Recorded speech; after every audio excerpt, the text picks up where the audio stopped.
After a flood destroyed my home, my wealthy family refused to help. I got a night job and the same truck driver gave me a lift every day. I always brought him a sandwich. Tonight, he drove past my stop and locked the doors. "We can't stop. Your brother is hiding in the alley. Just look at this." I'm glad to have you here. Follow this story until the end and comment the city you're watching from, so I can see how far my story has reached. The water came without warning. I woke up to the sound of rushing liquid, thinking maybe a pipe had burst somewhere in the building. But when I stepped out of bed, the cold shock of ankle-deep water told me this was something far worse. Hurricane Helena had dumped 3 days of rain on our small Alabama town, and the creek behind my neighborhood had finally surrendered to the pressure. I'm Neil, 63 years old, and until that October morning I thought I had my life figured out. My little house on Maple Street wasn't much to look at, but it was mine. I'd lived there for 12 years ever since my divorce, making the mortgage payments from my job at the hardware store. The house had belonged to old Mrs. Patterson before me, and it still smelled faintly of her lavender sachets and cats. I'd grown to love that smell, but water doesn't care about sentiment. By the time the emergency crews reached my street, everything I owned was either floating or ruined. The volunteers helped me salvage what they could, but there wasn't much. A few photographs in frames, some clothes that might survive the washing machine, and the small wooden box where I kept my important papers. Everything else dissolved into muddy memory.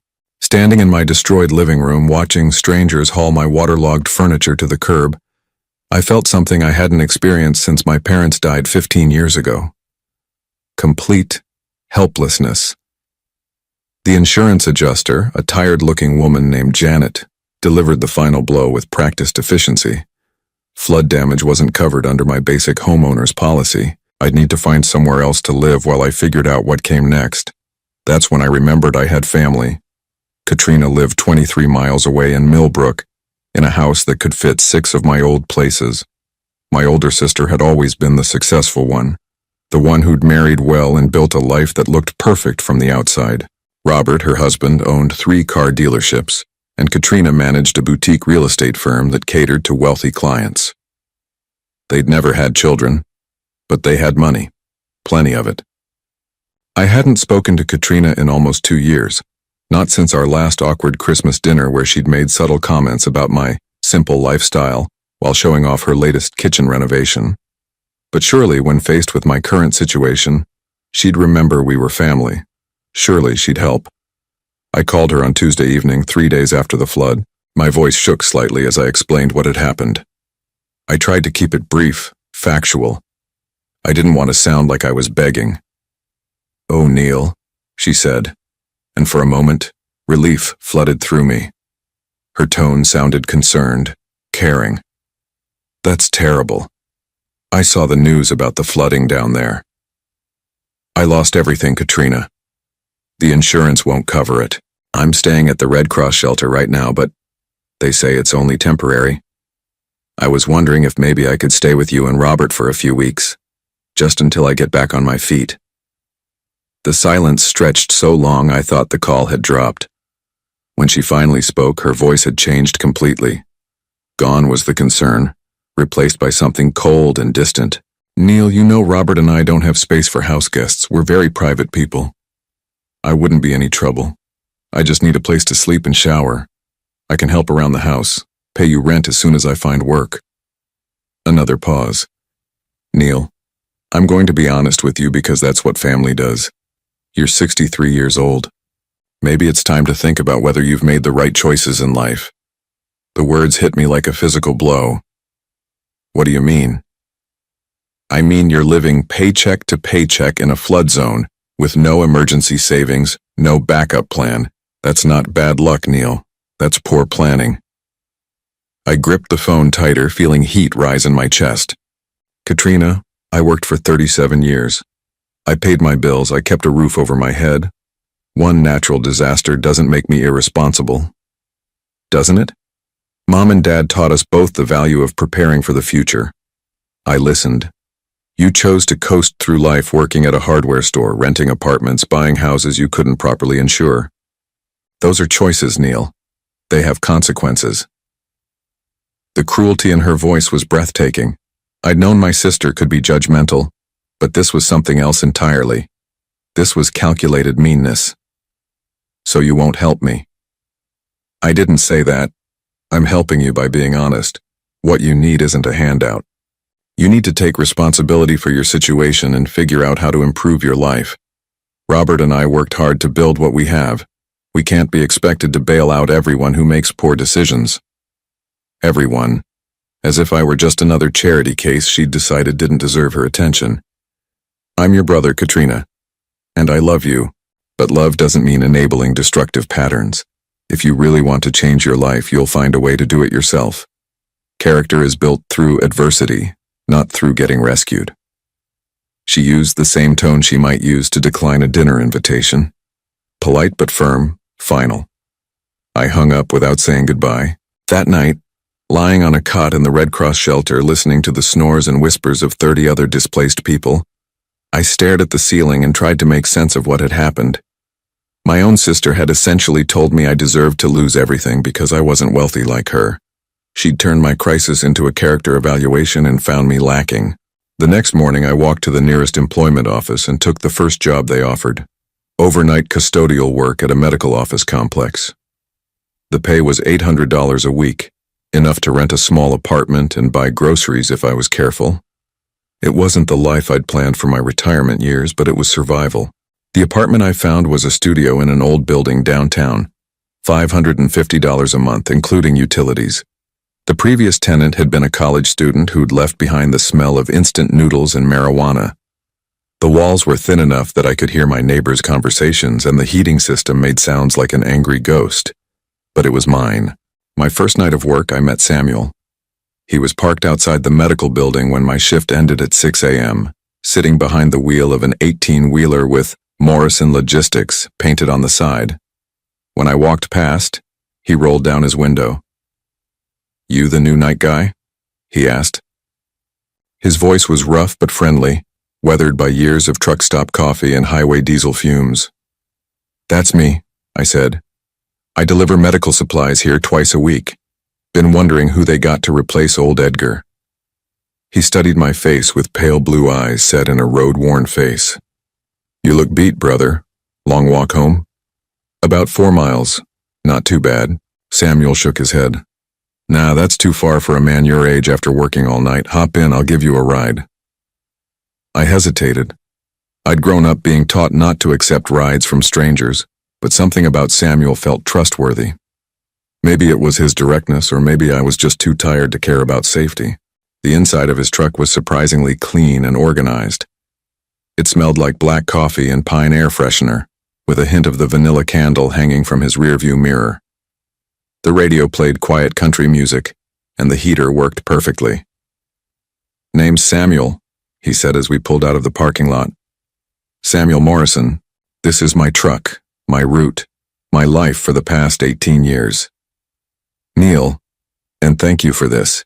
You didn't have to." "Course I did. That's what people do for each other. Where am I dropping you?" I gave him my address, and we rode in comfortable silence for a few minutes. Samuel was about my age, maybe a little younger, with gray hair and hands that showed the calluses of hard work. Everything about him spoke of a man who understood what it meant to struggle. "Mind if I ask what brought you to the night shift?" he said as we turned onto my street. I found myself telling him about the flood, about losing my house, about starting over at 63. I didn't mention Katrina's rejection. That humiliation was still too fresh to share with anyone, even a kind stranger. "Damn," Samuel said when I finished. "Mother Nature's got a mean streak, that's for sure. But you're working. You got a roof over your head. That's something." When he stopped in front of my building, I reached for my wallet. "What do I owe you?" Samuel waved me off. "Brother, if I charged every person I helped get home safe, I'd be the richest trucker on the road and the loneliest man alive. You just take care of yourself." The next Thursday he was there again when my shift ended, and the Thursday after that. By the 4th week, it had become routine. Samuel would finish his delivery, I'd finish my cleaning, and we'd ride home together as the sun came up over the Alabama hills. Our conversations grew longer. I learned that Samuel had been married for 28 years to a woman named Grace who died from cancer 3 years earlier. He had 2 grown daughters who lived in California and worried about him driving long haul at his age. He'd been thinking about retirement, but the road was the only life he'd ever known. Grace always said I was too stubborn to quit. He told me one morning as we sat in his truck outside my building, neither of us in a hurry to end our conversation. She was probably right. I started bringing coffee for both of us and then pastries from the bakery down the street. Eventually, I began making sandwiches the night before work. Ham and Swiss, turkey and provolone, whatever looked good at the grocery store. Samuel always protested, said I didn't need to feed him, but he ate every bite. Man could get used to this kind of service, he said one morning, unwrapping a roast beef sandwich I'd made with horseradish sauce the way my ex-wife used to like it. You're gonna spoil an old trucker. Least I can do for the taxi service, I replied, but we both knew it was more than that. Samuel had become the bright spot in my upside-down life. Our morning rides were 20 minutes of easy friendship in a world that had suddenly turned cold and complicated. Sometimes he'd tell me stories about the places his roots took him, the people he'd met in diners and truck stops across the South. Other times we'd sit in comfortable silence watching the town wake up around us. Samuel never asked about my family, never pushed for details about my past. He seemed to understand that some stories took time to tell. What I didn't tell him was how much those rides meant to me.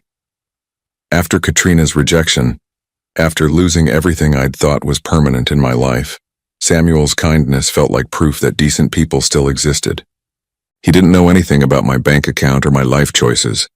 He just saw a man who needed help getting home, and he provided it without judgment or conditions. For 3 months, this became my new normal.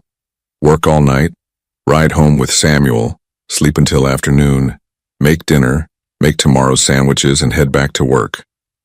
It wasn't the retirement I'd imagined, but it was peaceful in its own way, predictable. I should have known it wouldn't last. I should have known that Katrina wasn't finished with me yet. The first sign something was wrong came on a Thursday morning in January. Samuel and I were sharing coffee in his truck after my shift, watching the sunrise paint the sky orange and pink above the medical building, when he mentioned seeing my landlord. "Funny thing," Samuel said, unwrapping the turkey and Swiss sandwich I'd made him.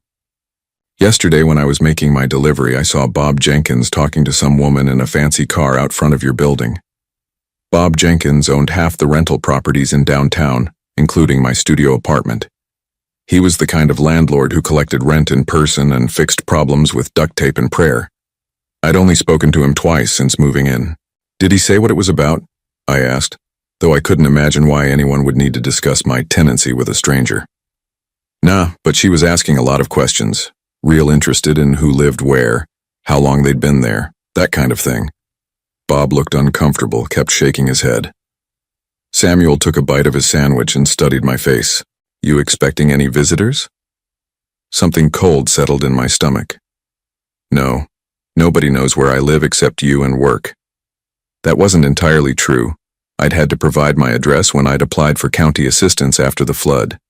I'd put it down on job applications and given it to the few creditors I was slowly paying back. But I couldn't think of any reason someone in a fancy car would be asking my landlord questions about me. "Probably nothing," Samuel said, but his tone suggested he didn't quite believe it. "Just seemed odd is all." I tried to push it out of my mind, but the feeling of unease lingered. That evening, as I was getting ready for work, my phone rang. The number looked familiar, but I couldn't place it. "Hello, is this Neil Holloway?" The voice was crisp, professional. "Yes." "This is Margaret Collins from Riverside Hospital. I'm calling about the custodial position you applied for last month." I frowned. I hadn't applied anywhere else. I was barely managing my current job, but I needed the income. "I think there's been a mistake. I didn't apply to Riverside." "Really? That's strange. We received your application and were going to offer you an interview, but then we got some concerning information about your work history." My pulse quickened. "What kind of information?" "Well, I probably shouldn't say, but someone called to let us know you'd had some issues with reliability and substance abuse problems. Given the nature of hospital work, we can't take chances." That's not true. I've never had a drinking problem, and I've never missed a day of work in my life. Margaret's voice softened slightly. I'm sorry, Mr. Holloway. I'm just telling you what we were told. If there's been a misunderstanding, maybe you should contact whoever provided that reference. She hung up before I could ask who had called them. I stared at my phone, trying to make sense of what had just happened. Someone had not only submitted a fake application in my name, but had also called to sabotage my chances of getting hired. Who would do such a thing? And why? The answer came to me slowly, like ice water dripping down my spine. The next morning, I asked Samuel to drive past Katrina's neighborhood on our way to my apartment. It was a detour that added 15 minutes to our trip, but I needed to see something. Millbrook Estates sat behind wrought iron gates that never quite closed properly, a neighborhood where every house looked like it belonged in a magazine. Katrina's place was a 2-story colonial with white columns and perfectly trimmed hedges that probably cost more to maintain than I made in a month. Nice area, Samuel commented, as we drove slowly down Magnolia Lane. What are we looking for? I didn't answer immediately. I was staring at the silver BMW in Katrina's driveway, the same car I'd seen her driving the last time we'd had dinner together. But it was the conversation I could see happening in her front yard that made my blood run cold. Katrina was standing next to her mailbox, talking animatedly to a man in a brown uniform. Even from a distance, I could see her gesturing emphatically, shaking her head, making the same kinds of hand movements she'd used as a child when she was lying to our parents about broken dishes or missing cookies. Keep driving, I said quietly. Everything okay, Neil? Just keep driving. That afternoon, I called every job I'd applied for in the past month. 3 different employers told me the same story. They'd received calls warning them about my unreliability and personal problems. 2 others said they'd gotten letters detailing my supposed history of theft and dishonesty. All of the calls and letters had come from someone claiming to be a former employer, but the details were vague enough that no one had bothered to verify them. I was being systematically sabotaged, and there was only one person with both the motive and the connections to pull it off. When I confronted Katrina that evening, calling her from the parking lot outside the medical building, she didn't even try to deny it. Neil, I told you, I'm helping you by not enabling your poor choices. Lying to potential employers isn't helping me. It's destroying me. Her voice remained eerily calm. You're destroying yourself. I'm just making sure you can't drag innocent people down with you. What the hell does that mean? It means I know you better than these employers do. I know your pattern of taking the easy way out, of expecting other people to solve your problems. If you got hired somewhere better, you'd just coast along until the next crisis, and then you'd be calling me again, begging for help. The cruelty in her reasoning was breathtaking. She was sabotaging my attempts to improve my situation while claiming she was doing it for my own good.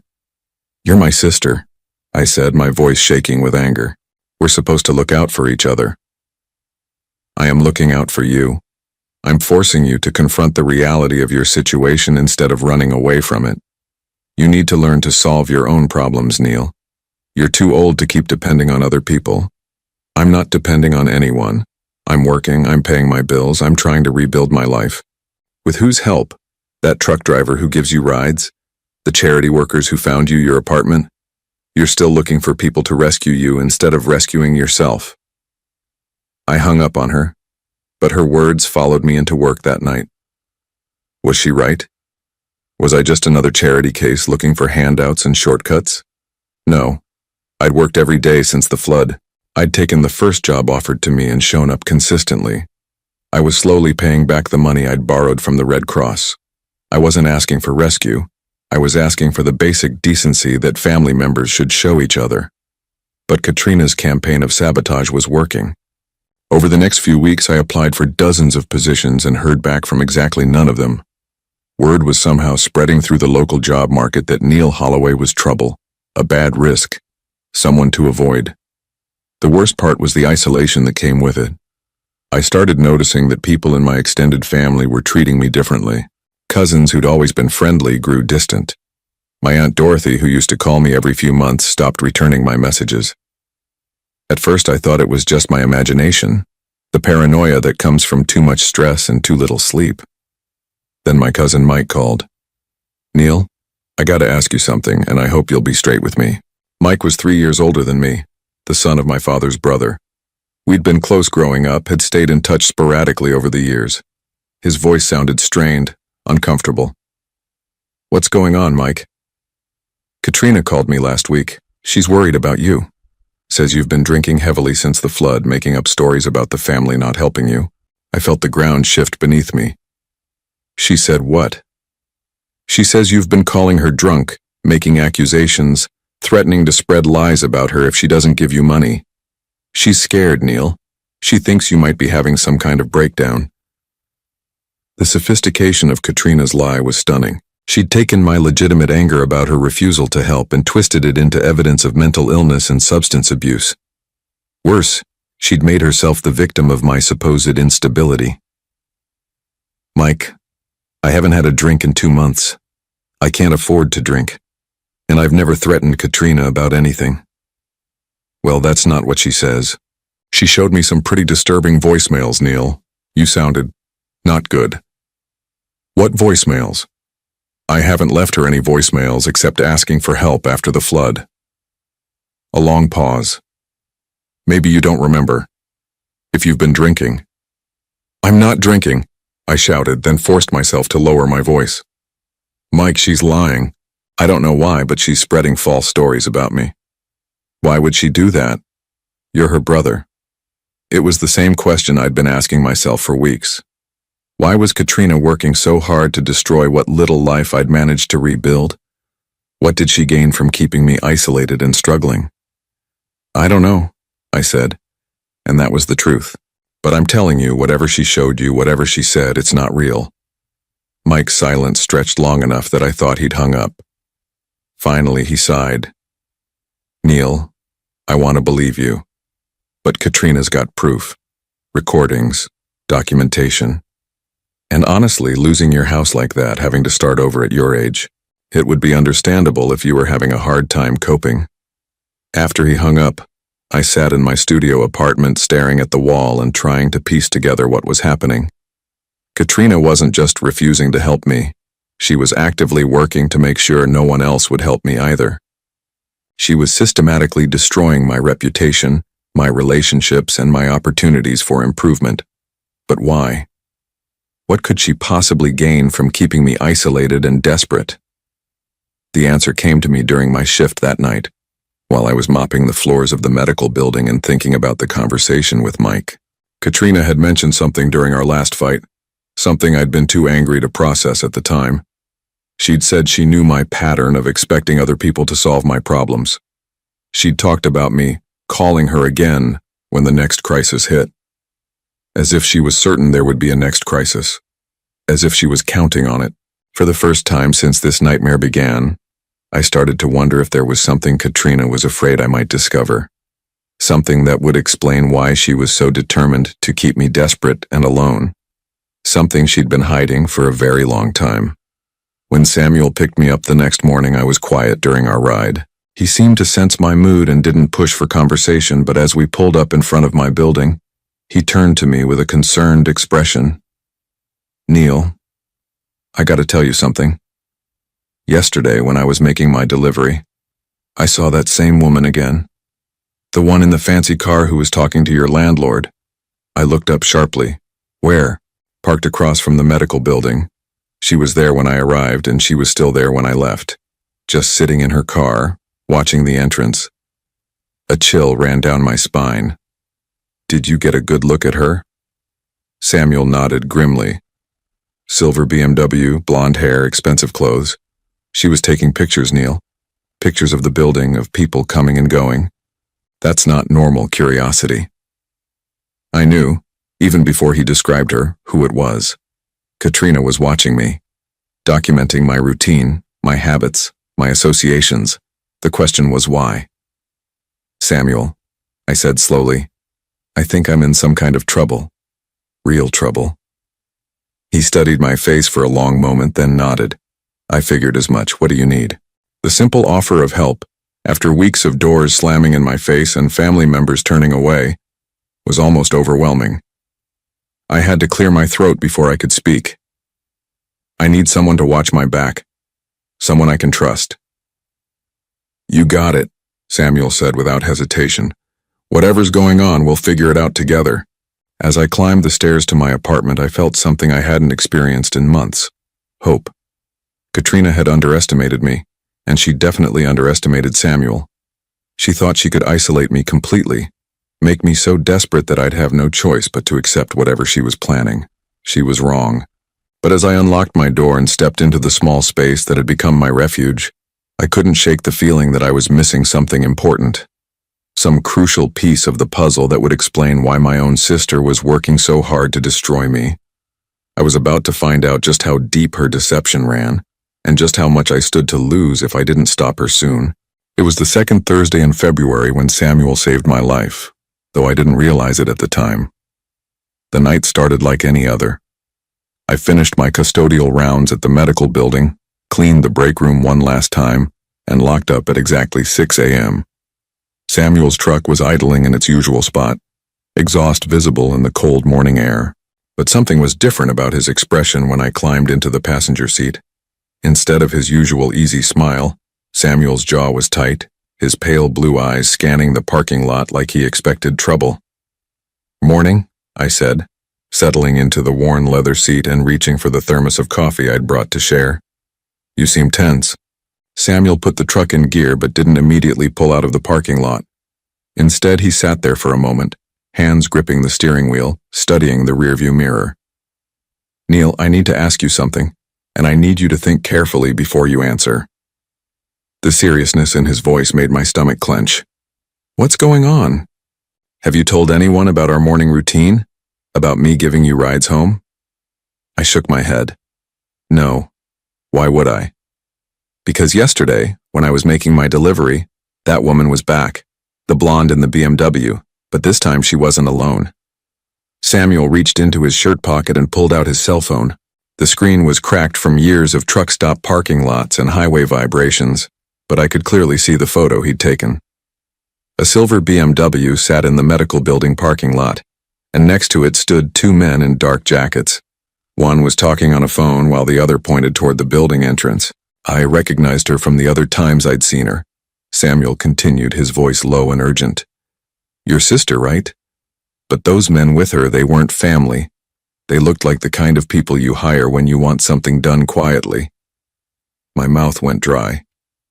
"What kind of something?" "The kind where someone gets hurt." Samuel's fingers drummed against the steering wheel. "Neil, I've been driving truck for 18 years. I've seen enough bad situations to know when one's brewing. This isn't just about job applications anymore." I stared at the photo, trying to process what I was seeing. Katrina with hired muscle, watching my workplace, planning something that required backup. The implications made my head spin. "What do you think they want?"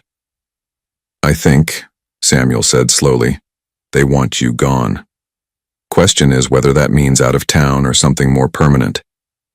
The words hit me like ice water. My own sister was planning to have me hurt, maybe killed.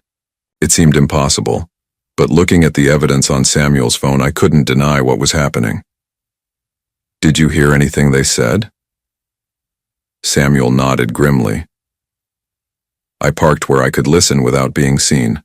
The blonde, your sister, she was giving instructions. Something about making it look like an accident, about timing it right so nobody would ask questions. My hands started shaking. "An accident?" "She mentioned something about you walking home alone, about how dangerous the neighborhoods can be for an elderly man, how easy it would be for someone to get mugged, maybe beaten too badly to recover." The casual cruelty of it was breathtaking. Katrina wasn't just planning to have me hurt. She was planning to make it look random, like urban violence that happened to strike an unlucky target. No one would investigate too deeply. No one would suspect family involvement. "There's more," Samuel said, scrolling through his phone. I managed to record some of their conversation. He pressed play and suddenly Katrina's voice filled the truck cabin, tinny but clear through the phone's small speaker. "Has to happen soon. He's getting suspicious, asking too many questions. If he starts digging into the past." A male voice interrupted her, gravelly and professional. "What about the truck driver? He's become a complication." Handle him too if necessary. Make it look like they were both in the wrong place at the wrong time. My blood turned to ice. They weren't just planning to hurt me. They were planning to hurt Samuel because he'd been kind enough to help me. Because he'd become the one person in my life who might ask questions if something happened to me. Samuel stopped the recording and looked at me with grim determination. That's when I decided to take action. Whatever your sister is hiding, whatever she's afraid you might find out, it's big enough that she's willing to kill for it. We have to go to the police, I said, but even as I spoke the words, I knew how it would sound. An elderly custodian accusing his successful sister of plotting murder, with only a cell phone recording and some suspicious photos as evidence. We could try, Samuel agreed. But think about it. She's wealthy, connected, respected in the community. You're a flood victim working night shifts and living in a studio apartment. Who do you think they're going to believe? He was right, and we both knew it. Katrina had spent months building a narrative about my mental instability and supposed drinking problems. If I went to the police now, claiming she was trying to have me killed, it would just confirm everything she'd been telling people about my deteriorating mental state. So what do we do? Samuel smiled for the first time that morning, but it wasn't a pleasant expression. We'd turn the tables. See, your sister made one crucial mistake. What's that? She assumed I was just some dumb trucker who wouldn't notice what was happening. She underestimated both of us. Samuel put the truck in gear and pulled out of the parking lot. But instead of heading toward my apartment, he turned in the opposite direction. We're not going to your place this morning, Neil. It's not safe. Where are we going?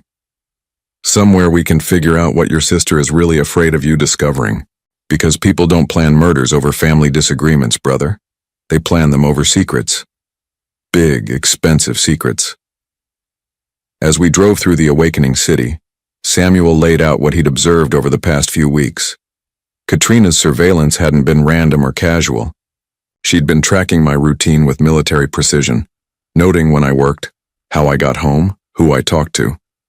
She'd been building a profile of my vulnerabilities, looking for the perfect opportunity to strike. The thing is, Samuel said as we pulled into the parking lot of a 24-hour diner on the outskirts of town, she's been watching you for weeks, but I've been watching her too. And yesterday, I followed her after she left the medical building. Where did she go? To a law office downtown. She was there for almost 2 hours, came out carrying a briefcase and looking nervous. After that, she went to the bank. Then she made a stop that really got my attention. Samuel parked the truck and turned to face me fully. She went to a storage facility on Industrial Boulevard, Unit 237.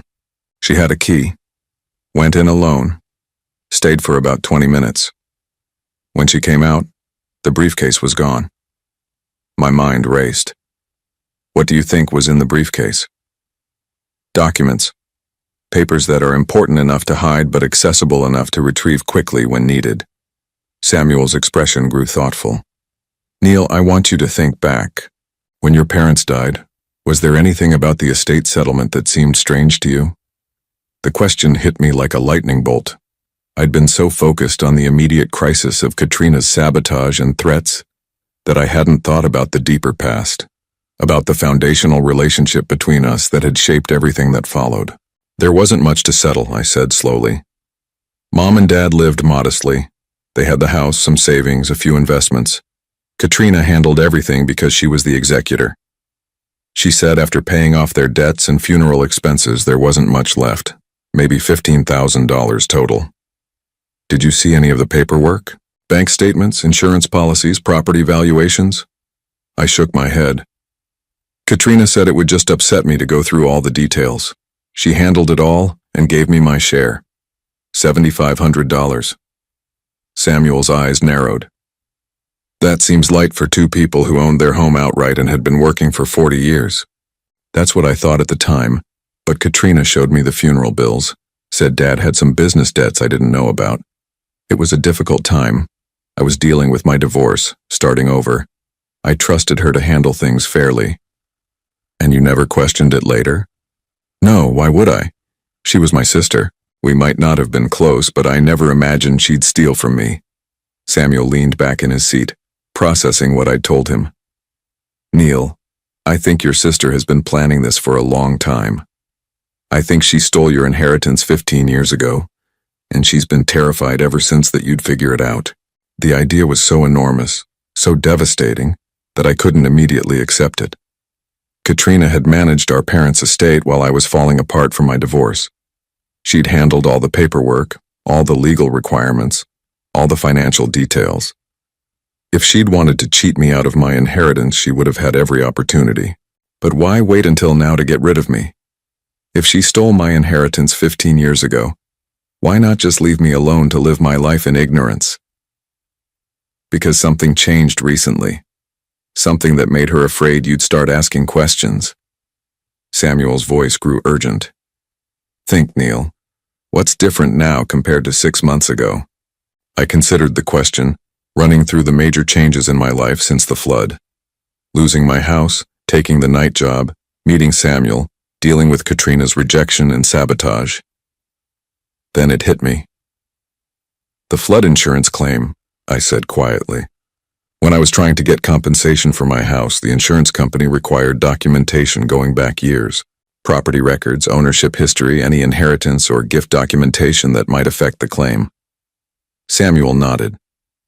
They were looking for anything that might give you additional resources or legal standing. What did you tell them? That my house was all I owned, that I'd inherited nothing when my parents died. The implications of what I was saying began to dawn on me. But if that wasn't true, if there was an inheritance I didn't know about, then you might have had grounds for a much larger insurance claim. Or if the inheritance included property, you might have had other options for rebuilding. Samuel's voice grew grim. And if you'd started digging into your family's financial history to support your insurance claim, you might have discovered what really happened to your parents' estate. We sat in silence for a moment, watching early morning commuters stream past the diner windows. The implications of Samuel's theory were staggering. If Katrina had stolen my inheritance, she'd been living off money that was rightfully mine for 15 years. Worse, she'd watched me struggle through job loss, divorce, and now the flood, all while sitting on resources that could have helped me. We need proof, I said finally. We need to get into that storage unit, Samuel agreed. But that's going to be tricky. It's a secure facility and we can't exactly ask Katrina for the key. What about breaking in? Samuel shook his head. Too risky. Security cameras, alarms, possible felony charges if we're caught. We need a smarter approach. Like what? Samuel's smile returned, and this time it held a hint of mischief. Like following her the next time she visits it. Your sister's been planning your demise for weeks, but she's made one crucial error. Which is, she doesn't know that we know what she's planning. She thinks she still has the element of surprise. Samuel started the truck engine. But tonight, we're going to turn the tables. Tonight, we're going to find out exactly what Katrina's been hiding. As we drove toward a motel where Samuel said I could stay safely until evening, I felt something I hadn't experienced in months. Hope mixed with righteous anger. Katrina had spent weeks making me feel like a burden, like a failure who deserved his misfortune. She'd isolated me from family and sabotaged my attempts to rebuild. But if Samuel was right, if she'd been stealing from me all along, then everything made sense. Her refusal to help after the flood wasn't about tough love or character building. It was about preventing me from getting back on my feet enough to start asking inconvenient questions about the past. Samuel, I said as we pulled into the motel parking lot, whatever we find tonight, I want you to know that you've given me something I thought I'd lost forever. What's that? The knowledge that I'm not alone. That someone gives a damn whether I live or die. Samuel's weathered face softened. Brother, family isn't about blood. It's about who stands by you when the world falls apart. You've got family, you've just been looking in the wrong places. That evening, as we prepared to follow Katrina to whatever secret she was hiding, I realized that Samuel was right. I'd spent my entire adult life believing that family meant unconditional support, that blood relations would always protect each other. But sometimes the people who share your DNA are the ones who hurt you most. And sometimes the people who become your true family are the ones who show up in 18-wheelers with coffee and sandwiches, ready to risk everything to help a stranger find justice. Tonight, we were going to discover just how deep Katrina's betrayal ran. And tomorrow we were going to make sure she paid for every lie she'd told and every dollar she'd stolen. The reckoning was coming. Samuel and I spent that day at the Sunrise Motel, a faded establishment on the highway where the rooms rented by the week and nobody asked questions about why a trucker and an elderly custodian were planning what amounted to surveillance. Samuel had registered under a false name and paid cash, explaining to the desk clerk that we were taking turns driving and needed somewhere quiet to rest. The room smelled like disinfectant and old carpet, but it felt safer than my studio apartment.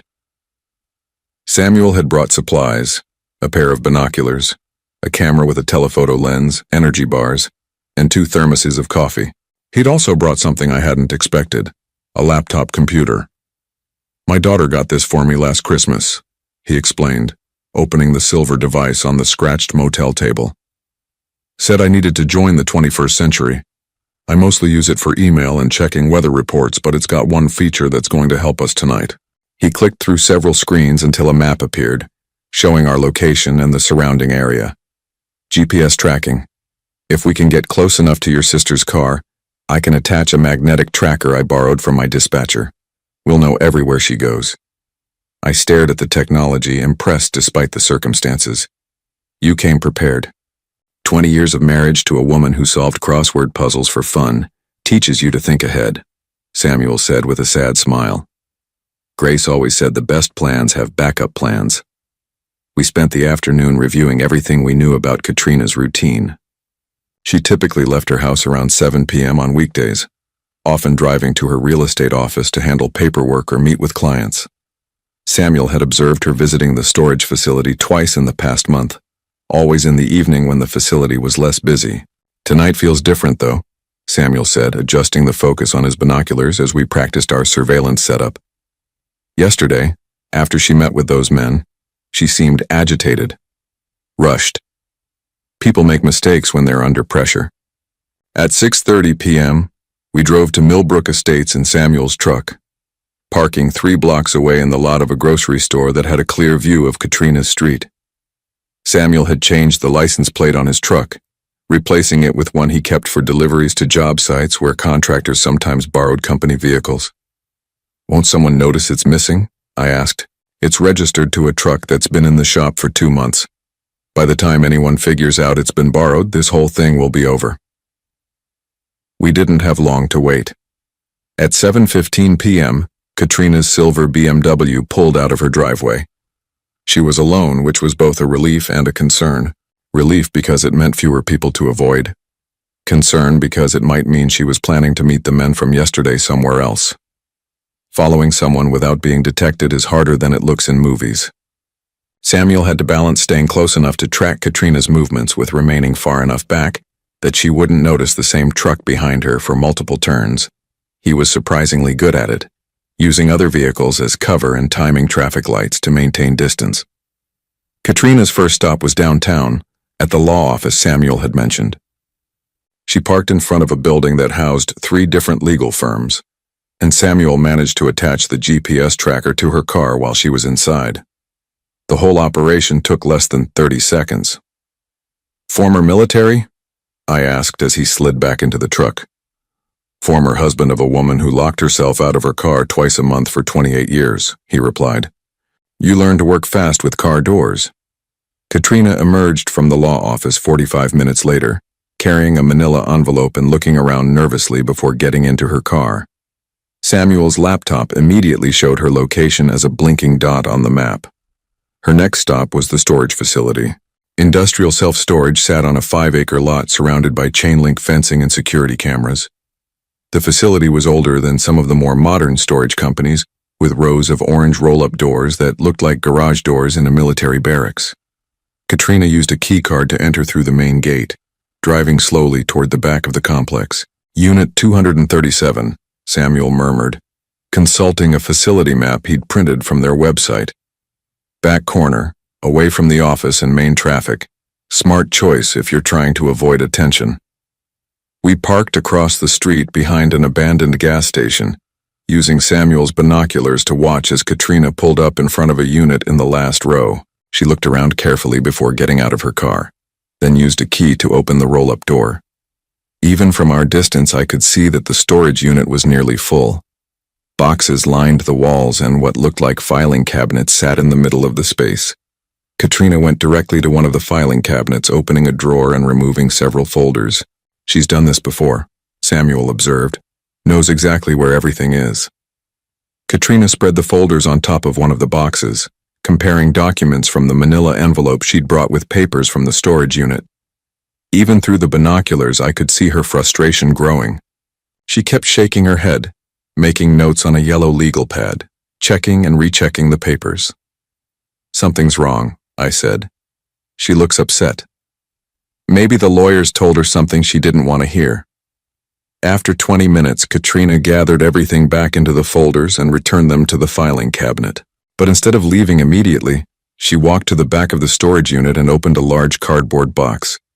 From inside, she pulled out what looked like a thick photo album. She stood there for several minutes, flipping through pages, and even from our distance, I could see her shoulders shaking. She was crying. "What do you think she's looking at?" Samuel asked. "Family pictures, maybe. Mom and Dad's things from after they died. Or evidence of what she did to you." Eventually, Katrina put the album back in the box and left the storage unit, carefully locking the door behind her. She sat in her car for another 10 minutes, making phone calls and apparently arguing with whoever was on the other end. Finally, she drove away, heading back toward her house. Samuel and I waited another hour to make sure she wasn't coming back. Then we made our move. "The security cameras are motion activated," Samuel explained as we approached the facility's back fence. "If we stay low and move slowly, we might be able to avoid triggering them." Breaking into the storage facility turned out to be easier than expected.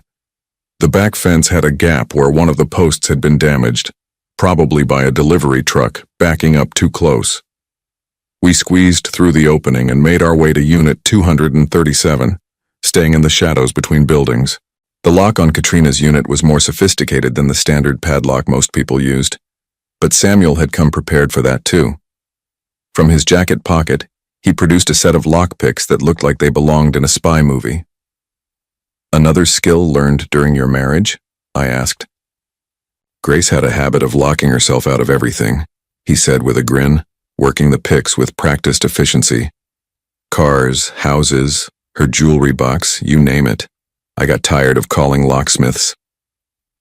The lock clicked open after 5 minutes of careful manipulation. Samuel lifted the roll-up door just enough for us to crawl inside, then closed it behind us and turned on a small flashlight. The storage unit was like a museum of my family's history. I recognized furniture from my parents' house, including the dining room table where we'd eaten Sunday dinners for 20 years. Boxes labeled in my mother's careful handwriting, Christmas decorations, photo albums, Dad's tools, important papers. But it was the filing cabinet that drew our attention. The drawer Katrina had accessed was labeled Estate Documents. Inside, we found folder after folder of papers related to my parents' finances, bank statements, investment records, insurance policies, property deeds. Samuel spread them across the top of a box while I held the flashlight. What we discovered made my hands shake so violently I almost dropped the light. My parents hadn't been struggling financially when they died. They'd been wealthy. Bank statements showed account balances totaling over $300,000. Investment portfolios detailed stocks and bonds worth another $120,000. Most shocking of all was the life insurance policy. $200,000 with both Katrina and me listed as equal beneficiaries. $620,000, Samuel said quietly, adding up the totals. Split between 2 children, that's over $300,000 each. I stared at the documents, trying to reconcile them with what Katrina had told me 15 years ago. She'd said our parents died nearly broke, that after paying debts and funeral expenses there was only $15,000 to split between us.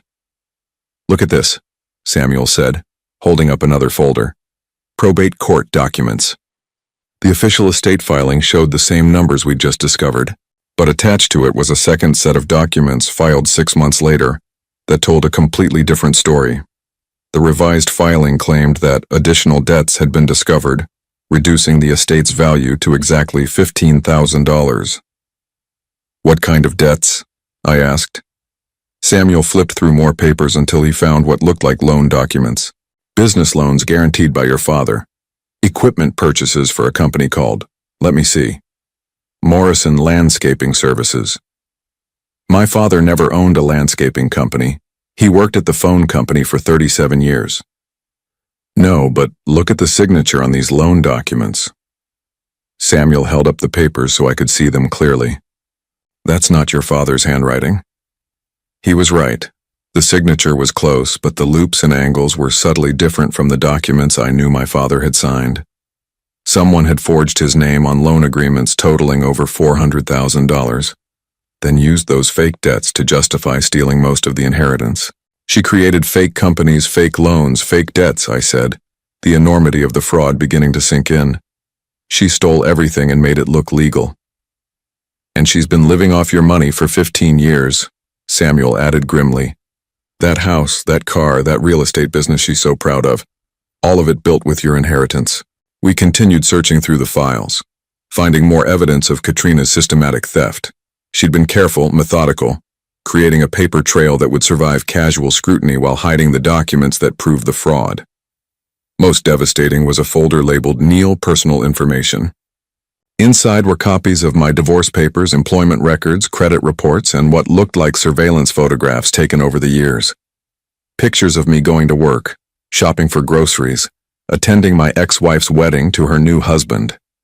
Katrina had been watching me for over a decade, documenting my life, making sure I never got successful enough to start asking questions about the past. She's been planning this for years, Samuel said, studying a timeline written in Katrina's handwriting. Look at this.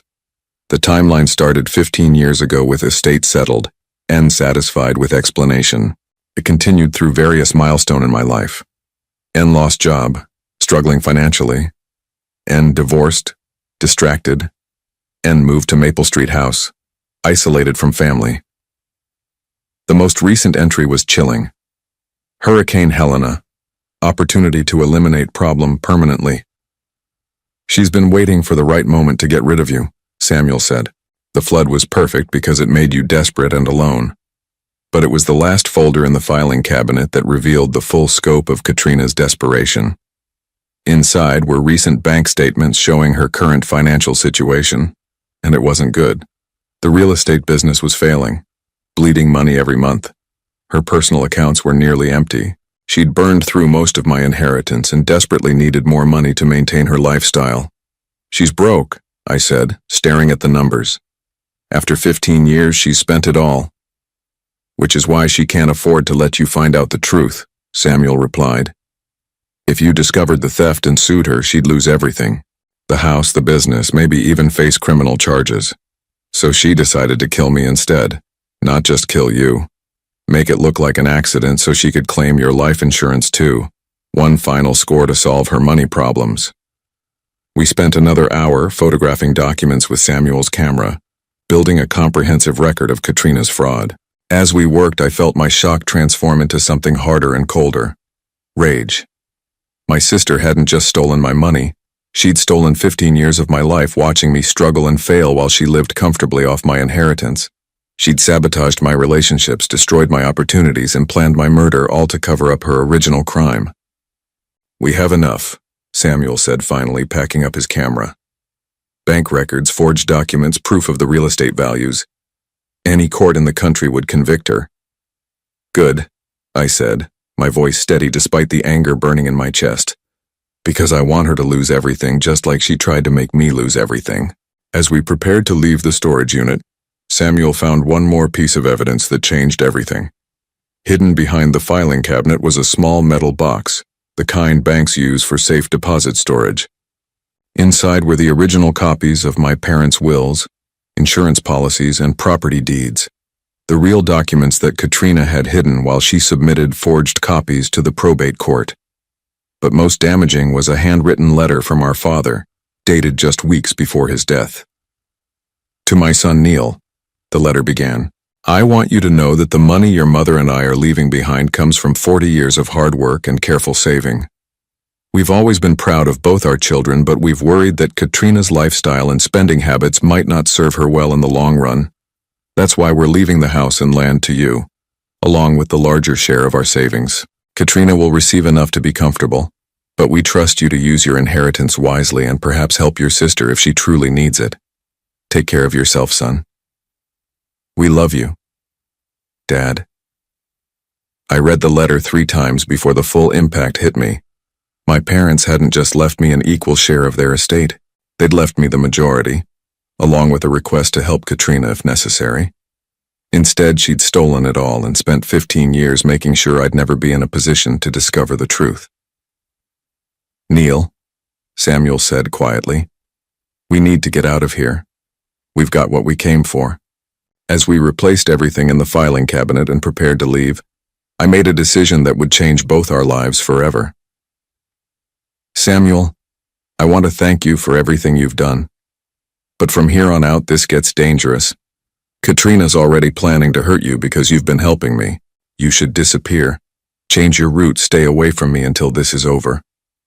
Samuel looked at me like I'd suggested he abandon a wounded soldier on a battlefield.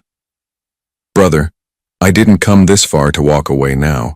You've got proof of what she did, but you still need help bringing her down. Besides, she threatened Grace's memory when she threatened me. That makes this personal. She could have you killed. She could try, Samuel said with grim determination. But your sister's made one crucial mistake that's going to cost her everything.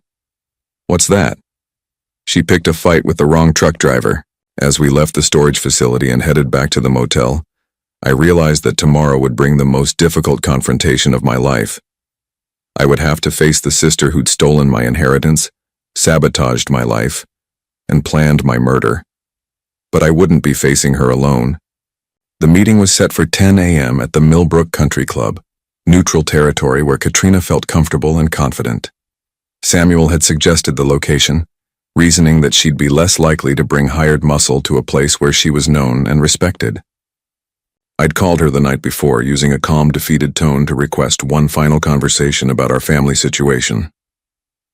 I've been thinking about what you said, I'd told her over the phone, about taking responsibility for my choices. Maybe you're right. Maybe it's time I stopped fighting and accepted reality. The relief in her voice had been audible. Oh, Neil, I'm so glad you're finally seeing reason. We can work something out, I'm sure. Something that's fair for everyone. Fair? The word had almost made me laugh. Samuel dropped me off 3 blocks from the country club, parking where he could watch the entrance with his binoculars. We'd planned every detail of the confrontation, including multiple exit strategies in case things went wrong. The manila envelope in my hands contained copies of every document we'd found, organized in chronological order to tell the complete story of Katrina's 15-year deception. Remember, Samuel had said as I got out of the truck, she's going to deny everything at first. Don't show her the evidence all at once. Let her dig herself deeper with each lie. The Millbrook Country Club looked like something from a movie about wealthy Southern families. White columns, manicured lawns, and the kind of understated luxury that whispered rather than shouted about money. I'd never been inside before, but the hostess recognized Katrina's name and led me to a private dining room overlooking the golf course. Katrina was already there, sitting at a small table with her back to the window. She was dressed impeccably as always, in a cream-colored suit that probably cost more than I made in a month. Her blonde hair was perfectly styled, her makeup flawless. She looked every inch the successful businesswoman, the responsible sister who'd built a life worth envying. She also looked nervous. "Neil," she said, standing to greet me with a careful smile. "You look better. Have you been getting more sleep?" I sat down across from her, placing the manila envelope on the table between us. "I've had a lot to think about lately." "I'm sure you have. And I want you to know that I've been thinking too, about our relationship, about how we can move forward as a family." The waitress brought coffee without being asked, apparently part of Katrina's regular routine. I waited until we were alone again before responding. "I've been thinking about Mom and Dad," I said, "about what they would have wanted for us." Katrina's smile softened, becoming more genuine. They would have wanted us to take care of each other, to be there for family when times get hard. "Is that what you've been doing? Taking care of me?" In my own way, yes. I know it might not seem like it, but tough love is still love, Neil. Sometimes caring about someone means not enabling their mistakes. I nodded thoughtfully. You're probably right. I've made a lot of mistakes over the years. Poor financial decisions, bad planning, not preparing for emergencies. Exactly. Katrina leaned forward slightly, encouraged by my apparent agreement. But it's never too late to change. You're still relatively young, still capable of building a better life for yourself. With your help? Well, within reason. I can't just hand you money, Neil. That would only reinforce the patterns that got you into trouble in the first place. But maybe we could find you a better job, a better place to live. Something more suitable for a man your age. Something more suitable. Like a grave, I thought, but didn't say. That's very generous, I said instead. But I have to ask you something, and I need you to be completely honest with me. Katrina's expression grew cautious. Of course. What is it? When Mom and Dad died, when you handled their estate, was there really only $15,000 left after paying their debts? The question hit her like a physical blow. I saw her stiffen, saw her carefully composed expression flicker for just a moment before she regained control. Neil, we've been over this. I showed you all the paperwork at the time. The funeral expenses, the outstanding bills, the legal fees. There wasn't much left. But there could have been more originally before the debts were paid. Yes, there was more initially. But you have to understand, Mom and Dad had made some financial commitments that weren't immediately obvious. Business loans, guarantees for friends, things like that. Her first lie. Samuel had been right about letting her dig herself deeper. What kind of business loans? Oh, you know Dad. He was always trying to help people, co-signing for neighbors who needed equipment loans, that sort of thing. Very generous, but not always wise. Equipment loans for what kind of business? Katrina's pause was barely perceptible, but I caught it. Landscaping equipment, I think. Or maybe construction. I'd have to check the records to be sure. Her second lie, the fictional Morrison Landscaping Services. Katrina, I need to tell you something. Last week, I applied for additional flood relief assistance. They required documentation of any assets or inheritance I might have received in the past 20 years. The color drained from her face. What? What did you tell them? The truth, that I'd inherited nothing significant when our parents died. But they said they needed to verify that with official records. I opened the manila envelope and pulled out the first document, the original probate filing showing the estate's true value. This is what they found. Katrina stared at the document, her hands trembling slightly as she recognized her own handwriting on the legal forms. Neil, I can explain. $620,000, I said quietly. That was the real value of Mom and Dad's estate. Bank accounts, investments, life insurance, the house and property. Over $300,000 that should have come to me. You don't understand the complexities involved in settling an estate.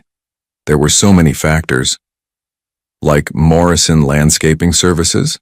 I pulled out the forged loan documents. The company that Dad supposedly guaranteed loans for.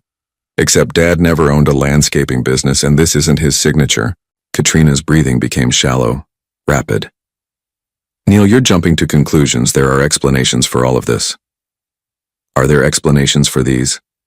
I spread out the photographs Samuel had taken of her surveillance files. Pictures of me going to work, shopping for groceries, living my daily life while she watched and documented my every move. Her facade finally cracked completely.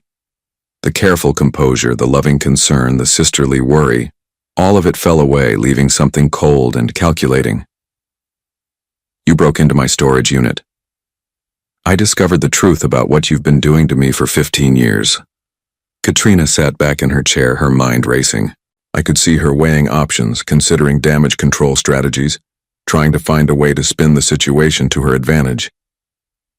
Even if some of the paperwork was irregular, she said carefully, that doesn't change the fundamental facts. Mom and Dad trusted me to handle their affairs.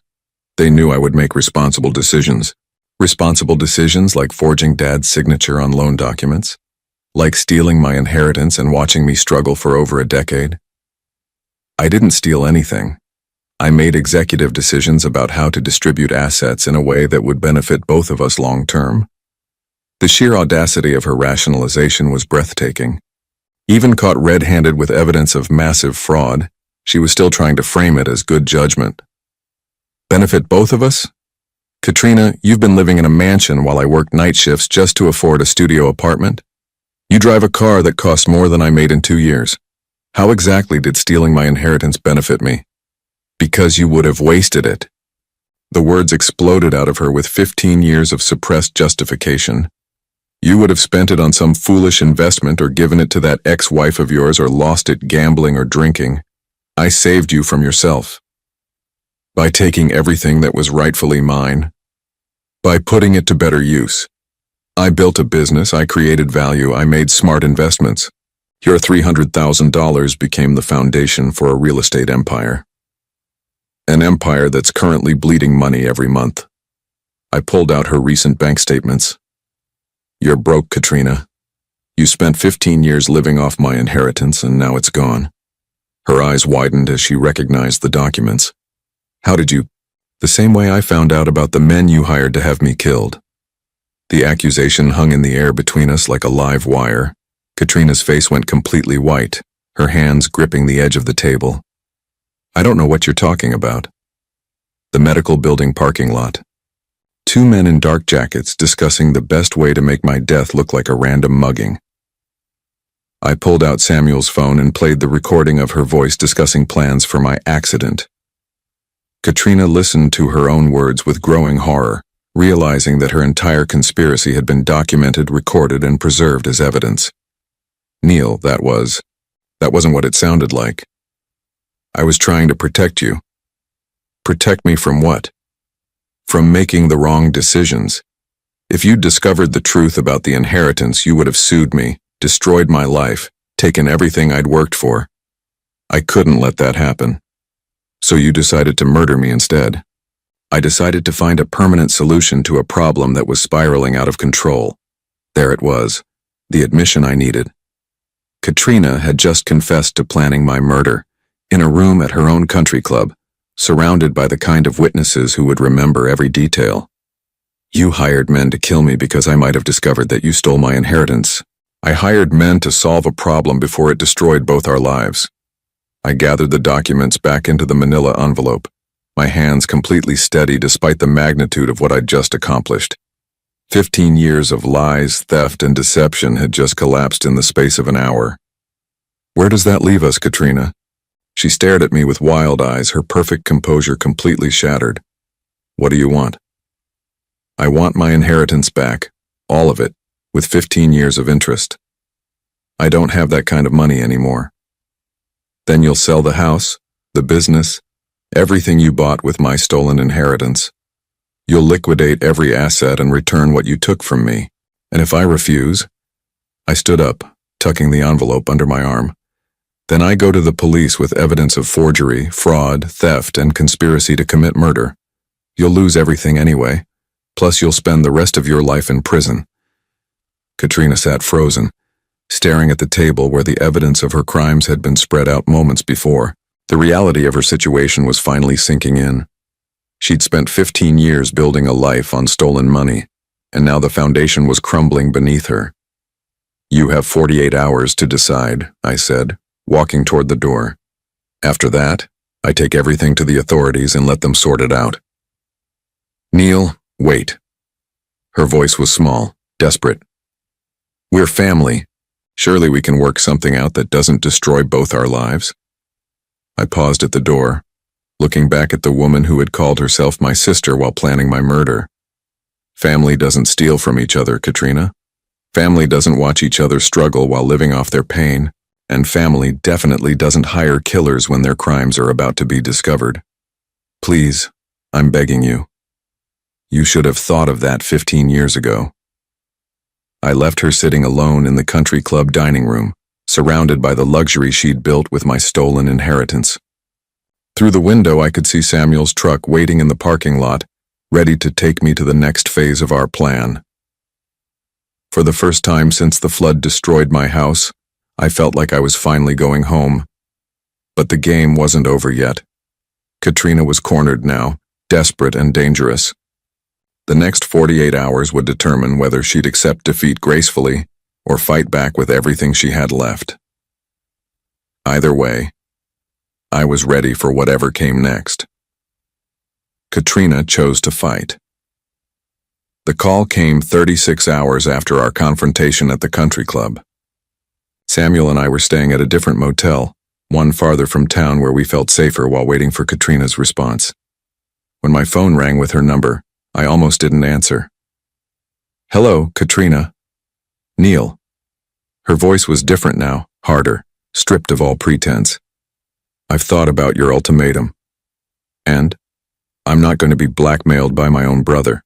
If you take those documents to the police, I'll make sure you regret it." I'd expected this. Desperate people rarely surrender without exhausting every option, and Katrina had spent too many years in control to give up easily. "What does that mean?" "It means I have resources you don't know about. Connections, people who owe me favors. If you try to destroy my life, I'll make sure yours ends first." The threat was clear, but it didn't carry the weight she intended. Samuel had anticipated this exact response and prepared accordingly. "Katrina, there's something you should know. This conversation is being recorded and copies of all the evidence are already in safe deposit boxes at 3 different banks. If anything happens to me or to Samuel, everything goes directly to the police."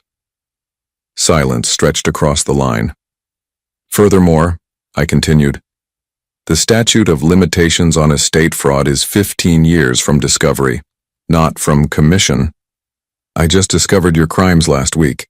You're still vulnerable to criminal prosecution. You're bluffing." "Am I? Are you willing to bet the rest of your freedom on that assumption?" Another long pause, then. "What do you really want, Neil? Money? Because I can make you rich without destroying both our lives." "I want exactly what I said. My inheritance back, with interest. The house alone is worth more than what I allegedly took from you."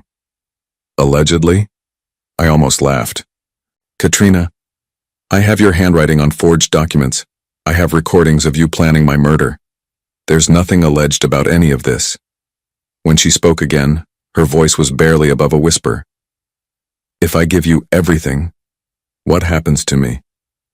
You start over at 65 just like you forced me to start over at 63. The difference is you'll be starting over with the knowledge that you brought it on yourself. And the criminal charges? That depends on how cooperative you are with the restitution process." The line went dead. 2 hours later, Samuel spotted 3 men in a dark sedan parked outside our motel. We'd been expecting this too. Katrina's final play would be to eliminate the evidence by eliminating us, regardless of the consequences. She was too far in to turn back now.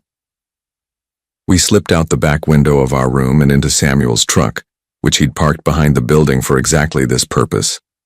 As we drove away, I called the local police field office simultaneously, reporting an imminent threat against our lives and providing the location of evidence that would support federal charges against Katrina. "This is it," Samuel said as we headed toward the police station. "No more waiting, no more games, time to let the professionals handle things." The next 72 hours were a whirlwind of interviews, depositions, and legal procedures. Federal agents raided Katrina's storage unit, her home, and her business offices, seizing boxes of evidence that painted a clear picture of systematic fraud spanning 15 years. The forged documents, the surveillance files, the recordings of her hiring men to hurt me, everything built an airtight case. Katrina was arrested at her real estate office on a Tuesday morning, led away in handcuffs in front of clients and colleagues who'd never suspected the elegant businesswoman was capable of such calculated cruelty. The local news covered the story extensively, describing it as one of the largest cases of family fraud in the state's history. But the media attention was nothing compared to the phone calls. My extended family, the same relatives who'd distanced themselves from me based on Katrina's lies, suddenly wanted to reconnect. Cousins I hadn't spoken to in years called to express shock and support. Aunt Dorothy left tearful voicemails apologizing for believing Katrina's stories about my supposed drinking and mental instability. "We should have known," my cousin Mike said when he visited me at the small apartment Samuel had helped me rent near the police station. "Katrina always was too slick, too perfect. But we wanted to believe her version of events because it was easier than questioning someone so successful." I understood their position, but forgiveness would take time. These people had abandoned me when I needed them most, choosing to believe comfortable lies over uncomfortable truths. Their apologies were sincere, but they couldn't erase the months of isolation and rejection. The legal resolution took 6 months. Katrina's attorney tried to negotiate a plea deal that would allow her to keep some assets in exchange for cooperation, but the evidence was too overwhelming. She was convicted on multiple counts of fraud, forgery, and conspiracy, receiving a sentence of 12 years in federal prison. More importantly for my future, the court ordered complete financial restitution. Katrina's house, her business, her investments, even her jewelry. Everything was liquidated to repay what she'd stolen from me. When the final accounting was complete, I received $437,000. My original inheritance plus 15 years of compound interest. For the first time since the flood, I was financially secure. More than secure, I was wealthy enough to live comfortably for the rest of my life without ever working another night shift. But the money, satisfying as it was to recover, wasn't the most important thing I gained from the ordeal. The most important thing was Samuel. "So what's the plan now, brother?" Samuel asked as we sat in the lawyer's office, watching them process the final restitution payments. Big house, fancy car, country club membership? I'd been thinking about that question for weeks, ever since it became clear that justice would prevail and my financial future would be secure. What did a 63-year-old man do with sudden wealth and complete freedom? "I'm thinking about buying some land," I said. "Somewhere quiet, maybe with a workshop where I can work on projects that interest me instead of cleaning office buildings." "Sounds nice. Peaceful. Room for a friend to park his truck when he's between routes. Maybe build a guest house for a retired driver who's ready to stop living out of truck stops." Samuel's weathered face broke into a slow grin. "You offering me a job, Neil?" "I'm offering you a home. A real one, with your own space and no schedule except what we decide for ourselves." "What would I do all day? I've been driving truck for 18 years. "Whatever you want. Fish, work in the garden, fix things that break, teach an old man how to use all the features on that laptop computer. Be family." The word hung between us, carrying all the weight of what we'd been through together. Samuel had risked his life to help me discover the truth, had stood by me when my actual family had turned away, had proven that blood means nothing compared to loyalty and genuine care. "Family," Samuel repeated thoughtfully. I liked the sound of that. 6 months later, we were living on 43 acres of rolling hills an hour outside of town. The property had a main house, a workshop, and a smaller cabin where Samuel had set up his own space. We'd built a garage for his truck, though he'd officially retired from long-haul driving, and installed a workshop where we could pursue projects that interested us instead of working to survive. The land came with a small pond, perfect for the fishing Samuel had always talked about, but never had time for. We spent mornings on the water, afternoons working on various repair and construction projects around the property, and evenings sitting on the porch sharing stories and planning improvements. It was the first time in my adult life that I felt genuinely at peace. The isolation from my biological family was complete and intentional. Katrina was serving her sentence in a federal facility 800 miles away, and I had no desire to visit or correspond with her. My cousins and extended relatives had been forgiven, but not forgotten. I was polite when they called, but made no effort to rebuild relationships that had proven so fragile. "You don't miss having a big family around for holidays?" Samuel asked one evening as we watched the sunset paint the sky orange and pink over our pond. "I do have family around for holidays," I said, gesturing toward him. "The best kind. The kind that chooses to be here." Samuel nodded, understanding what I meant. Grace had been gone for 3 years when we met, and his daughters lived busy lives across the country. We'd become each other's family by choice rather than accident of birth, bound together by shared experience rather than shared genetics. The phone rang occasionally with business calls about the land, the investments I'd made with my recovered inheritance, or legal matters related to Katrina's case. But mostly our days were quiet and purposeful. We worked when we felt like working, rested when we needed rest, and helped each other with whatever needed doing. One afternoon, while we were building a new shed behind the workshop, Samuel paused in his hammering and looked at me with a thoughtful expression. "You know what I realized the other day?" "What's that?" "For 40 years I worked jobs where other people told me what to do, when to do it, how fast to drive, where to stop. I thought that was just life. And now I know the difference between working to survive and working because you choose to, makes everything better." I understood exactly what he meant. The night shift custodial work had been about desperation, about accepting whatever was available just to keep a roof over my head. The projects we worked on now were about satisfaction, about building something we wanted to exist because we enjoyed the process of creation. 2 years after Katrina's conviction, I received a letter from her in prison. The envelope sat unopened on my kitchen table for 3 days before I finally decided to read it. The letter was 5 pages of justification and self-pity, explaining how she'd only been trying to protect me from my own poor judgment, how she'd invested my inheritance wisely until circumstances beyond her control had forced her into desperate measures. She claimed to miss our family relationship and hoped that someday we could reconcile. There was no genuine apology, no acknowledgement of the pain she'd caused, no recognition that her actions had been fundamentally wrong. Even facing 12 years in prison, Katrina was still trying to rewrite history to cast herself as the victim of circumstances, rather than the architect of her own downfall. I burned the letter in the fireplace that evening, watching the pages curl and blacken until they became ash. Samuel didn't ask what I'd decided about responding to her. He understood that some relationships can't be repaired because they were never genuine to begin with. "No regrets?" he asked, as the last of the letter disappeared into flames. "None," I said, and meant it completely. On my 66th birthday, Samuel and I hosted a small celebration on our land. A few neighbors we'd grown friendly with, the lawyer who'd helped recover my inheritance and one of the agents who'd worked Katrina's case. Nothing elaborate, just grilled food and conversation as the sun set over our pond.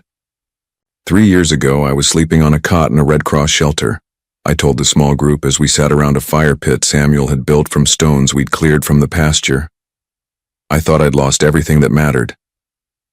"Turns out you hadn't lost anything important," Samuel said, raising his beer bottle in a casual toast. "You'd just been carrying around some dead weight that needed to be cut loose." The others laughed, but I knew Samuel was exactly right. Losing my house in the flood had felt devastating at the time, but it had led me to discover truths that needed to be revealed and connections that needed to be made. If the hurricane hadn't forced me into that night shift job, I never would have met Samuel. If I hadn't been desperate enough to ask Katrina for help, I might never have learned about her betrayal. "Sometimes," I said, looking around at the faces of people who'd become my chosen family, "losing everything you think you want is the only way to discover what you actually need." Samuel raised his bottle again. "To new beginnings and real family." "To home," I said, gesturing toward the land around us, the workshop where we spent our days, the cabin where my best friend lived, and the house where I slept without worry or fear. As our small group talked and laughed around the fire, I reflected on how completely my life had changed. 3 years ago, I'd been a man without family, home, or hope. Tonight, I was surrounded by people who cared about me, living on land I owned free and clear, with enough money to live comfortably and the freedom to spend my days however I chose. The inheritance she'd stolen and spent was back in my hands, but the real treasure was sitting beside me, telling stories about his trucking days and planning tomorrow's fishing expedition. I'd started this journey believing that family was about blood, that home was about property, and that security was about money. Now I knew that family was about loyalty, home was about peace, and security was about having people in your life who would stand by you when everything fell apart.